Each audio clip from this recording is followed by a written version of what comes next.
बिस्मिल्लाहिर्रहमानिर्रहीम। अस्सलाम वालेकुम नाज़रीन, आप यूट्यूब चैनल देख रहे हैं। मैं इमरान खान हूँ। इमरान खान साहब को आज फिर सज़ा सुना दी गई है और साथ में उनकी अहलिया को भी सज़ा सुना दी गई है। ये तोशाखाना केस है क्या, ये बना क्यों, इसका फैसला किन हालात में हुआ और इसकी टाइमिंग क्या है, इसके ऊपर ये पूरा वीलॉग मैं करूँगा। कुछ और इन्फॉर्मेशन है वो भी आपके साथ शेयर करूँगा। इसमें मुझे मदद दी है कुछ वकला ने, आईनी माहिरीन ने। मेरी एतदाद हसन साहब से आज मुलाकात हुई, डिटेल में उनके साथ बैठकर मैंने कुछ चीज़ें पूछी। मैंने अली जफ़र साहब से बात की, बैरिस्टर अली जफ़र जो इस केस को देख रहे थे इमरान खान साहब की तरफ से, सीनियर कौंसल, उनसे बात की। मेरी जो कुछ जर्नलिस्ट हैं उनसे बात हुई, साकिब बशीर साहब से बड़ी तफसीली बात हुई और जो चीज़ें मैंने इकट्ठी की हैं वो अब मैं आपके साथ शेयर करने जा रहा हूं। लेकिन पहले आप फैसला देख लीजिए और किन हालात में आज के दिन क्या हुआ। एहतसाब अदालत के जज मोहम्मद बशीर ने अडियाला जेल में इस केस की समाअत की है और इमरान खान साहब और बुशरा बीबी की अदम मौजूदगी में फैसला सुनाया है। डिप्टी प्रोसिक्यूटर जनरल नैब सरदार मुजफ्फर अब्बासी अपनी टीम के हमरा अदालत में पेश हुए। इमरान खान साहब और बुशरा बीबी को मजमूई तौर पर जो जुर्माना किया गया है वो 1574 मिलियन रुपए है और इमरान खान और बुशरा बीबी पे अलग अलग अगर आप करें तो 787 मिलियन रुपए फी कस इनको जुर्माना किया गया है। 10-10 साल के लिए नाअहली भी कर दी गई है, 14-14 साल की सजा कर दी गई है। मोहम्मद बशीर साहब ने इमरान खान साहब से ये पूछा, जज साहब ने, कि इमरान खान साहब क्या आपने अपना 342 का बयान तैयार कर लिया है, जिस पर इमरान खान साहब ने कहा कि मैंने तैयार कर लिया है। वहां जो रिपोर्टर्स थे उनसे मेरी बात हुई तो इमरान खान साहब को यह कहा गया कि आप वो बयान ले आए, तो उस पर इमरान खान साहब ने कहा कि उसमें अभी मेरे वकला आ रहे हैं तो हमें कुछ अमेंडमेंट करनी है। और वकला इमरान खान साहब के गए हुए थे हाई कोर्ट, वो क्यों गए थे वो मैं आपको बता देता हूं। अभी मेरे वकला और बुशरा बीबी को आने में थोड़ा टाइम लगेगा, इतनी जल्दी किस बात की है, मैं अपना बयान आपको जमा करवा दूंगा। जज साहब ने कहा आप अपना बयान अदालत में जमा करवाएं, हमने कार्रवाई आगे बढ़ानी है। इमरान खान ने कहा कि आपको इतनी जल्दी क्या है, हाई कोर्ट से हमारी हुक्म इम्तना की दरखास्त खारिज कर दी है, मुझे तो असिस्टेंट सुप्रिटेंडेंट ने सिर्फ यहां पे हाजिरी लगवाने के लिए बुलाया है, ये इमरान खान साहब ने कहा जज साहब को। और फिर इमरान खान साहब ये कहकर कमरा अदालत से अपनी बैरक में रवाना हो गए। अदालत ने इमरान खान साहब को दोबारा कमरा अदालत में बुलाने के लिए पैगाम भेजा और इमरान खान साहब ने अदालत में आने के लिए तैयार वो नहीं हुए, जिस पर अदालत ने इमरान खान साहब और बुशरा बीबी का नाम पुकारने की हदायत की।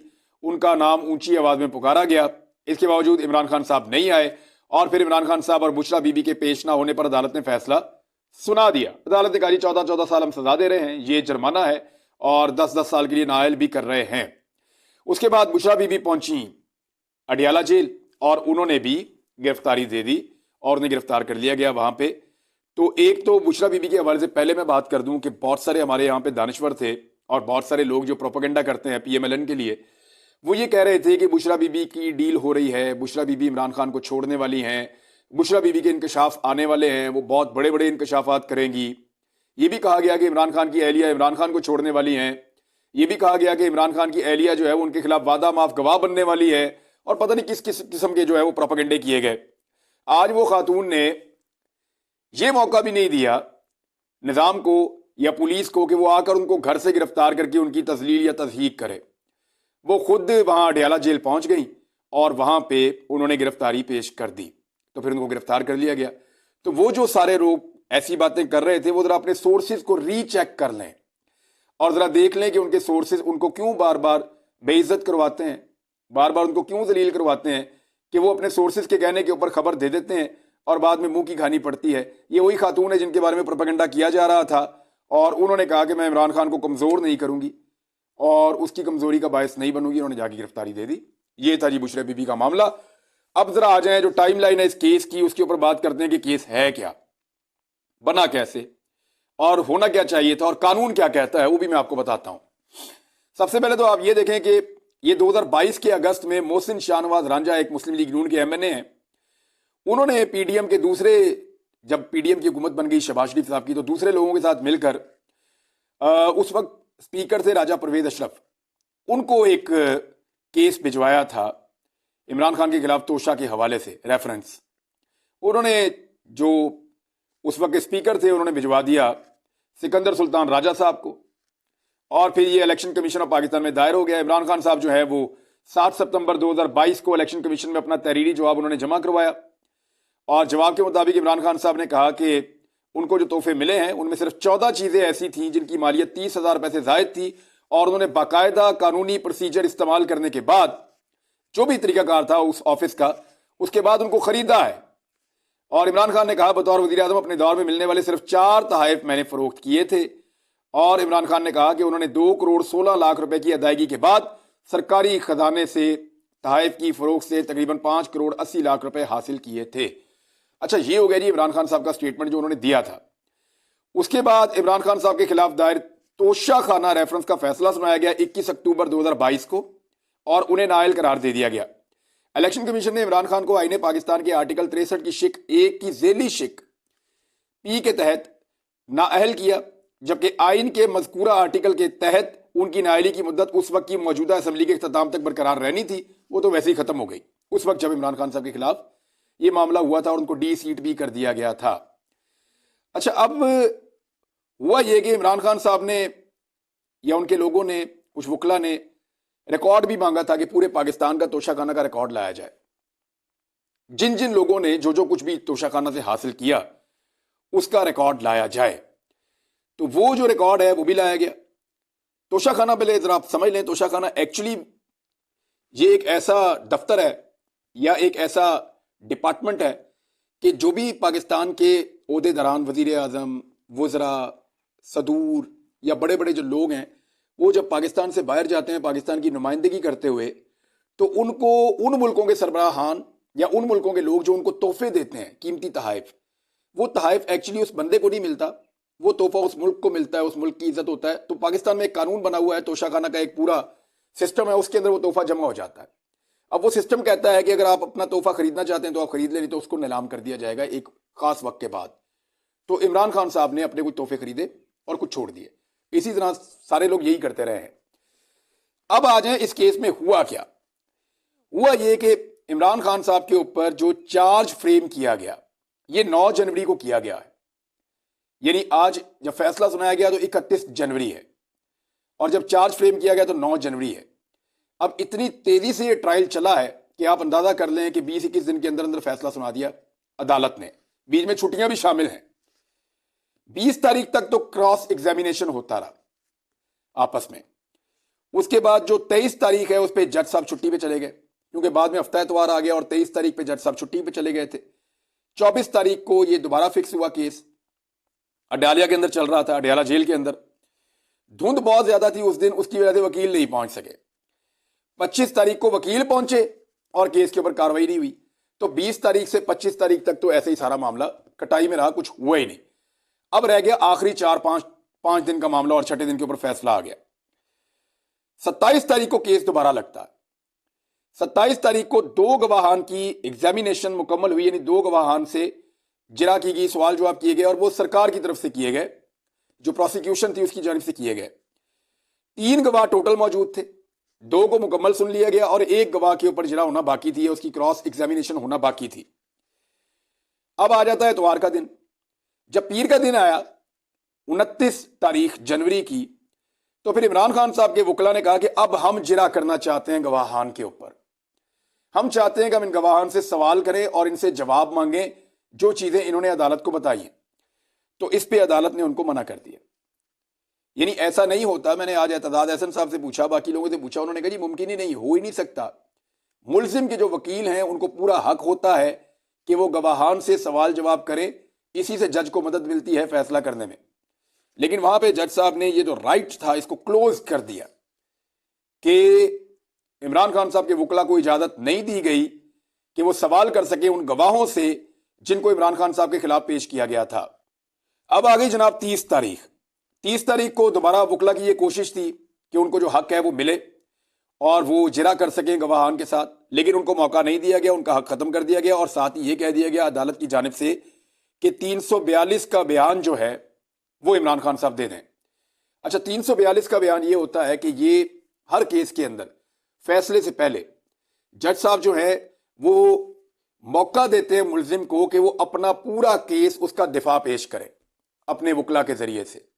यानी पूरे केस के ऊपर वो उसको कंक्लूड करें उनके वकला और वो बताएं कि इस केस के अंदर उनका अपना मौक़िफ़ क्या है। इसको कहते हैं 342 का बयान। फौरी तौर पे जज साहब ने कहा 342 का बयान आप जमा करवाएं। इमरान खान साहब और उनके वकला इस उजलत के ऊपर हैरान थे। उन्हें लग रहा था कि अभी तो बहुत टाइम पड़ा है, अभी तो जिरा होगी, हमें मौका मिलेगा बात करने का। मौका उनको दिया नहीं गया और उनसे कहा गया कि आप 342 का बयान जमा करवा दें। अब उन्होंने फौरी तौर पे बयान लिखना शुरू किया। अब ये केस इतना लंबा है, इसके फैक्ट्स इतने ज्यादा हैं, कुछ फैक्ट्स मैं आपके साथ शेयर करूंगा, वो इतने ज्यादा हैं कि उनको टाइम लगा और अदालत वहां पे उस दिन खत्म हो गई। अगले दिन आइडिया हो गया था इमरान खान साहब के वकला को कि अब होगा ये कि सुबह आते ही किसी भी वक्त अचानक फैसला सुना दिया जाएगा, और हमें मौका ही नहीं दिया गया। ना मौका दिया गया कि हम अपने गवाहान को तलब कर सकें, ना मौका दिया गया कि इमरान खान साहब के वकला जो हैं, ना उन्हें मौका मिला कि वो गवाहान को तलब कर सकें, ना उन्हें मौका मिला कि वो सबूत पेश कर सकें, ना उन्हें मौका मिल रहा था जो गवाह पेश किए गए थे प्रोसिक्यूशन की तरफ से या हुकूमत की तरफ से, उन गवाहान के ऊपर सवाल जवाब कर सकें।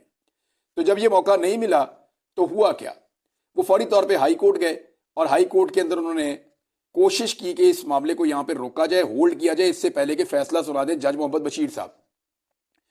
जज साहब बीमार भी थे और कहा जाता है कि वो उनको अस्पताल भी ले जाना पड़ा, उनकी हालत गैर भी हुई और वो छुट्टी भी लेना चाहते थे, लेकिन इसके बावजूद उनको ये जजमेंट देनी पड़ी और वो ये काम अपना करते रहे इस फैसले के हवाले से। इमरान खान साहब को आज पूछा गया, जनाब आपका बयान मौजूद है? इमरान खान साहब ने कहा मौजूद है, वकील आते हैं तो आपको देते हैं, लेकिन जज साहब को जल्दी थी, उन्होंने फैसला सुना दिया। इमरान खान साहब वहां से उठ के चले गए और वापस नहीं आए। अब आप जरा गौर करें कि 342 के बयान के बगैर कोई जजमेंट होती ही नहीं। ये मुझे एतजाज एहसन साहब ने कहा है। उन्होंने कहा जब तक मुलजिम अपना दिफा ना करे और ये ना बताए कि एक्चुअली क्या हुआ था, तब तक कोई जजमेंट नहीं आती, फैसला तब तक नहीं दिया जा सकता। लेकिन यहां पे फैसला दे दिया गया। ये जो फैसला है ये भी बहुत जल्दी फारिग हो जाएगा। ऐसा लगता है कि जज मोहम्मद बशीर साहब ने जिस तरह का उजलत के अंदर फैसला दिया है और जितने इसके अंदर कानूनी सुकम रख दिए हैं, ये चीज इमरान खान साहब को बहुत ज्यादा फायदा देगी मुस्तकबिल में, और साइफर के मुकदमे की तरह ये वाला मुकदमा भी धड़म से गिर जाएगा। इसके अंदर कुछ नहीं बचेगा। जहां पे 342 का बयान ही नहीं हुआ, साइफर वाले में शाह महमूद कुरैशी का नहीं हुआ, यहां पे इमरान खान का नहीं हुआ, यहां पे इमरान खान साहब की अहलिया का नहीं हुआ, तो ऐसी सूरत हाल में ये कैसे मुमकिन है कि इस फैसले को अगली अपील के अंदर जज साहब जो नेक्स्ट आएंगे वो फारिग ना कर दें? ये हो नहीं सकता। आप जरा केस की तरफ आ जाएं। ये केस बेसिकली एक हार है, उसके गिर्द घूमता है, और केस ये है, इल्जाम ये है कि एक ज्वेलरी का एक बॉक्स था जो इमरान खान साहब ने और उनकी अहलिया ने लिया, और तोशा खाना के 2 अफसरान ने और एक प्राइवेट आदमी ने, 3 लोगों ने इसकी कीमत लगवाई थी। अच्छा, उस वक्त इसकी कीमत लगवाई गई थी 1 करोड़ 80 लाख रुपए बताई गई इमरान खान साहब को। इमरान खान साहब ने 20% से बढ़ाकर तोशा खाना से तोहफा लेने की कीमत 50% कर रखी थी, और उसके मुताबिक उन्होंने 1 करोड़ 80 लाख रुपए की ये ज्वेलरी 90 लाख रुपए में हासिल की, यानी आधे पैसों में। इससे पहले ये 20% हुआ करती थी नवाज शरीफ के दौर में, इमरान खान साहब ने इसको बढ़ा दिया था।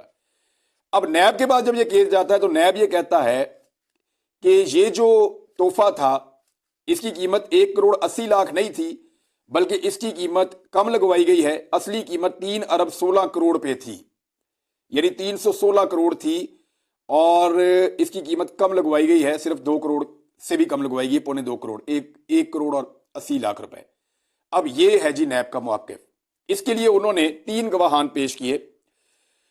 अच्छा, ये जो 2 अफसरान थे जो इमरान खान साहब के दौरे हुकूमत में इसकी कीमत लगवा के आए थे, या वो जो प्राइवेट बंदा था, ये तीनों वहां पे अदालत में नहीं आए।